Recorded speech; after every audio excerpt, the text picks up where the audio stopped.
You think Shannon Sharpe did that on purpose? It's so good. I think he did it on purpose. No, well, the hack thing. No, this is how I think it happened. And you tell me if I have this wrong. And I should say on the front end, somebody should check in with Michelle to make sure she's good with everything that happened here, because Shannon and Ocho got to the jokes last night, but not after initially Shannon was scared that he had done something that might have gotten him in trouble with Disney. Paul Pierce was gone on something. Disney's image matters, and I saw fear in immediately claiming I was hacked. And then what I saw afterward is like, oh, he talked to people and they were okay with it. And what I wanted to know is, God, I just wanted to know what those conversations were, right? Like, first of all, the volume. That's where he works. Colin Cowherd picking up the phone and having to have a conversation about, like, yeah, hey, Shannon, is he telling them that it's hacked?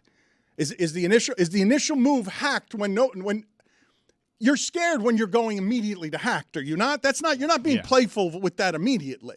No, but then hacked invites all sorts of questions. All right, so it was hacked, but who was that? Are you denying that was you on your account? So everyone goes to it, and it's almost like socially accepted to say, like, okay, maybe you weren't. That's the go-to there. Initially, I thought the pivot after that was going to be, oh, this was an ad, because when he started teasing, Club Shay Shay, there was an advertiser, or appeared to be an advertiser on the screen. I'm like, you got me. This is genius. I wish it. First of all, it's good for business. It's good for everybody's business. If you can get past the fear, which is what ESPN is trying to do by welcoming into the tent all of the personalities who now change the rules on what controversies look like, because the athletes have kicked in the door. And McAfee is drinking in Ireland, and Shannon just improved his brand yet more in every way. And I wish the initial response had been to have fun with it, or to advertise with it, or to do creative with it. But I understand why someone who has worked that hard to get where he's gotten, why the initial reaction would be fear, because you do not want to embarrass your corporate partners in ways that threaten a value he's created that wasn't there a few years ago for him. So I understand wanting to protect that, and I understand more than most what it feels like to fear jeopardizing an economy that you've created around you. The other parts of the controversy, I have no understanding of. Yeah. I don't think I've ever made anyone that happy. Not even close. Like, genuinely that happy, because there was a real sincerity that came across those speakers. Yeah. And so one of the reasons that I feel daily around here, Mike just said, you sounded so much happier when we were going through our oral history stuff. When's that coming out, by the way? The first episode will drop next Friday. All right. So, and that'll be fun for a couple of surprises in there too that I think I'm purposefully not letting you and Stugotz listen to the first edit. I want you to be surprised with some of the voices that you'll hear on this. I'm looking forward to all of that. But when we started what was a venture that a lot of people question, that is now arriving at success and was scary for a really long time, we had the opportunity to have the vision at ESPN when Kelsey was sidling up to Stugotz and asking him, how do I do a podcast? And when Shannon Sharpe was asking for us for a few dollars, and we're like, why would we pay you? We had the chance to have Shannon Sharpe and Travis Kelce. Instead, we've poured our money into Pablo and David Samson. That was a conscious choice made by me. And David Samson joins us now because I bet big on David Samson. Nothing personal is exceptional. I urge you to listen to it daily, every day, 8 a.m. live. He does a solo show on YouTube. And also, the sporting class is coming out tomorrow, and I say this every time, and I know it to be so. No one will dispute it. There is no way to dispute it. John Skipper, Pablo, and David Samson talking about sports business is unlike anything and better than anything being done in this medium on sports business. It comes out tomorrow. So David joins us now, and your take, David, on all things Shannon Sharpe here, as yesterday was a good day for business, for all kinds of business for Shannon Sharpe. My day started yesterday at 6:17 a.m. That's not when I woke up. That's when my day started. And I had an email that I checked. And inside the email was a letter addressed to me that said that I have gotten into your phone and you've been a naughty boy recently. And I'm going to send a video of you on a porn website to all of your friends, family, and contacts. And it will be public if you do not give me money immediately, if not sooner. That's before I heard about the Shannon Sharpe situation. Wait a minute. What? This happened to me yesterday. Wait. It is a phishing scam that I've since come to learn that they take a picture of your house. They tell you that they've gotten into your phone, and then they say, send me Bitcoin, or we're going to give video of you pleasuring yourself or someone else in a way that will ruin your life and the life of the people you work with. So give me money. What do you think my first reaction was to that letter? It's a good question. I imagine that the first thing would be to sort of go through your head on where and when could I have been caught in any sort of visual shame that somebody might have. But the reason that I think you might be more poised than that is I've seen you go through a couple of things that would have been really scary to me, and you just sort of put your head down and go through them in a way that is super poised about how you solve the problem. I'm going to tell one of the stories in a second because the Miami New Times was claiming that at one point that they had you on tape or someone with the Marlins on tape saying something racist. And the way that you handled that, seeing you inside of it, I would have been a lot more afraid than you were in that situation. So that is a story. That's a blast from the past. And that was, thank you for being there for that. And of course, it was not me. It was completely fabricated and made up as a way to bring me down. So my first thought was, because I'm with Metalark and with you and with Pablo and all the great people at Metalark, I said, all right, I think this can be great content. Let me see if I can find a way to get this person on the show. Let me try to get inside exactly what they're trying to do and what they think that they can do to me, because I'll admit everything that I've done from yesterday all on back, because it's not a Jeffrey Toobin situation. It's not a Shannon Sharpe situation. Oh my God, I'm Instagram Live by accident. I dropped my phone. If this is what I'm doing in the privacy of my own home and you've hacked into me, I am not going to run from it. I'm going to embrace it, and I'm not going to pay you. As a matter of fact, I'm going to get paid. I'm going to start an OnlyFans site. I can't believe this. I can't believe that what your initial reaction was, how do I book my extorter? Absolutely. That is the first thing that actually occurred to me, is what would be the best way for me to make money. How do I profit off of an extortion is where it is that you started. Not anything in the way of fear. Is it because you're fundamentally shameless? Because it's impossible to cause you shame in public. I don't do anything that you don't do. I do everything the same that everyone does. I'm just happier to talk about it. And I'm not ashamed of it. And I know very well that I'm very careful in terms of what I do. I'm not on Zooms doing stuff.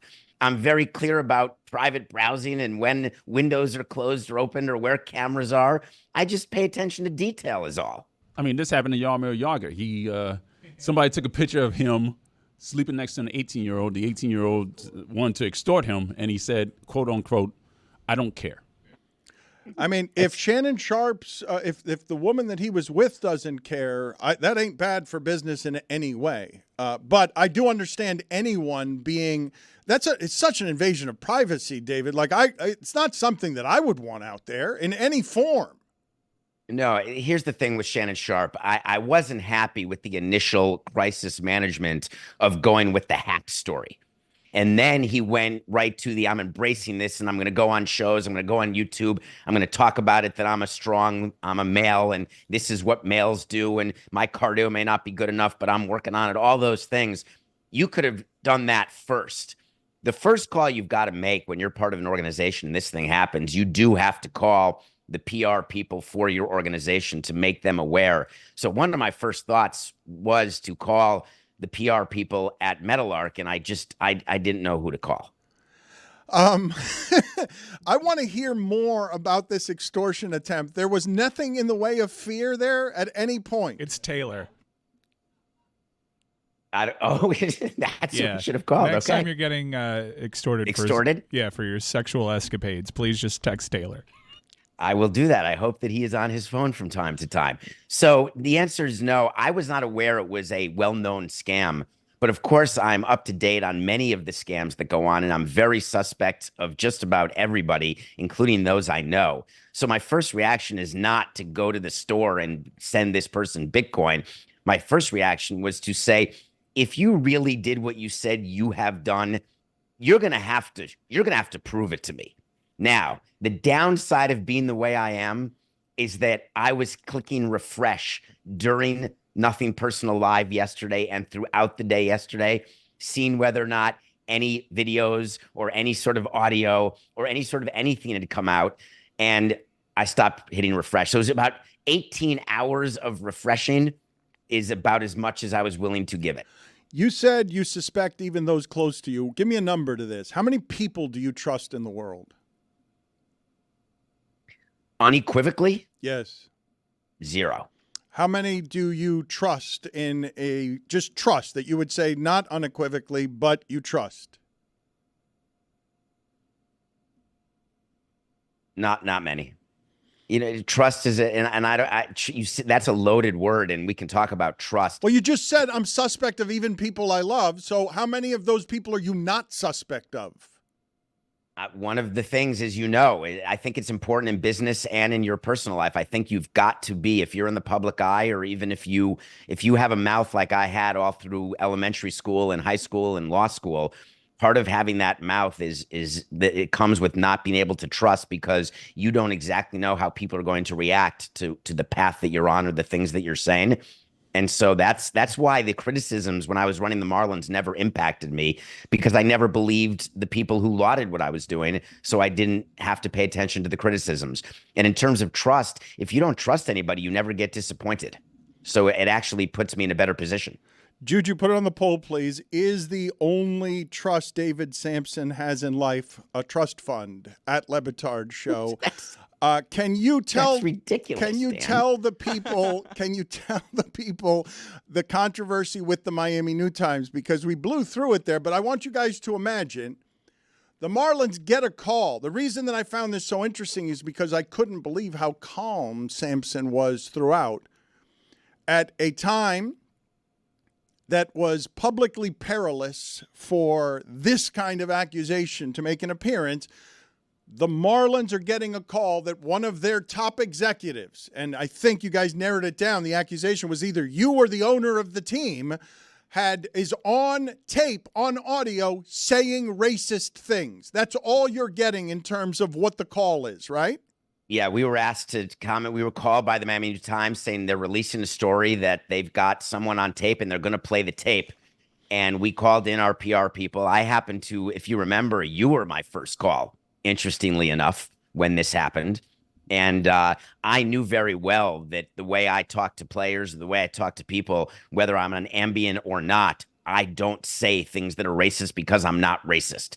So I never actually thought that it could be me. On the other hand, there were certain things that go on inside a clubhouse, certain things that go on in a conversation where there could be me around bad things that are said. Because I wasn't the best when I was the president of the team of quashing things that were misogynistic or homophobic and things that I wish I had done better, sort of the locker room situation, that today I would be different. But I was resolute and said to them, you're going to play me that tape, because if you don't, you are going to lose the lawsuit. And I had the lawyer ready and they would have lost. So they played the tape and I understood it was someone imitating me and I knew it immediately, but I knew why they thought it was me. And the agreement we came up with was play the tape, be my guest, because I will make sure that people know that was not me and you're going to look like an idiot. And they played the tape. And what really was telling about that is you talk about who do I trust around the Marlins front office in the meetings we had. Everyone was rooting that if anyone said something that it was me and not the owner. And that was a troubling moment for me in my career. I'll tell you that. Well, can you tell us what the initial reaction where it is the part of this story that's the best part of the story to me? I don't know whether you're comfortable making public or not. You say that in a way that gives you no choice. The owner was hoping that it was me and not him. But in a way that you saw on his face as it's revealed. When it was revealed, at the point we were together in a room and we were listening to the tape together, and the relief that he had when it was my voice and not his was palpable in a way that made me realize that I was alone on an island. It's so horrible. That's your boss. It's a comedy skit. It's your boss, but it's also family. He's just like, yes, woo, woo. Thank God no one was recording that moment. All right, we're going to come back with Samson in a second.